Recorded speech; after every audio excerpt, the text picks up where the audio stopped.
A friendly old man confessed on his deathbed that he robbed a bank back in the day. So it says here, this is on Fox News.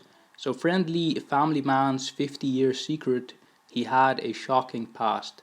So it says here, just before Thomas Randele died, his wife of nearly 40 years asked his golfing buddies and his co-workers from the dealership where he sold cars to come by their home.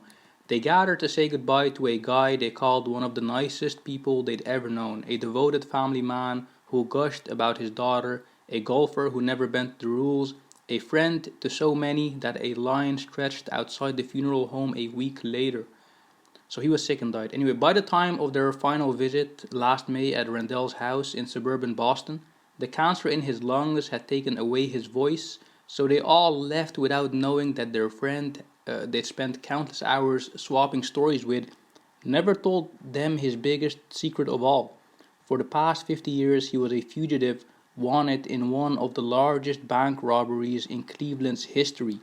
So, living in Boston under a new name he created 6 months after the heist in the summer of 1969, not even his wife or daughter knew until he told them in what authorities described as a deathbed confession. So, Ted Conrad quickly figured out that the security was fairly loose at the Society National Bank in Cleveland after he started working as a teller in January 1969. He told his buddies it would be easy to rob the place, so a day after his 20th birthday that July, Conrad walked out with $215,000 from the vault, a haul in today's money worth 1.6 million.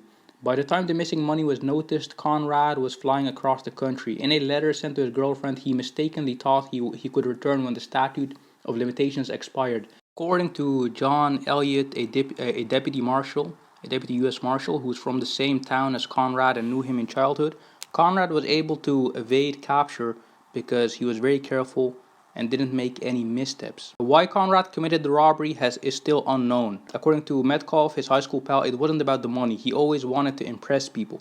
Investigators believe he was inspired by a 1968 movie called The Thomas Crown Affair about a bank executive who got away with stealing 2.6 million. So Thomas Randele, his new name, came into existence in January 1970 when Conrad applied for a social security number in Boston. During the 70s, Randele worked at a country club outside Boston and became its manager. He also met his future wife not long after arriving. Around then, he began working in the car business, selling Land Rovers and Volvos until he retired after nearly 40 years. What's not clear yet is what happened to the money. The Marshal's Service is looking into whether he lost it early through bad investments. Guys, like and subscribe. Thank you very much.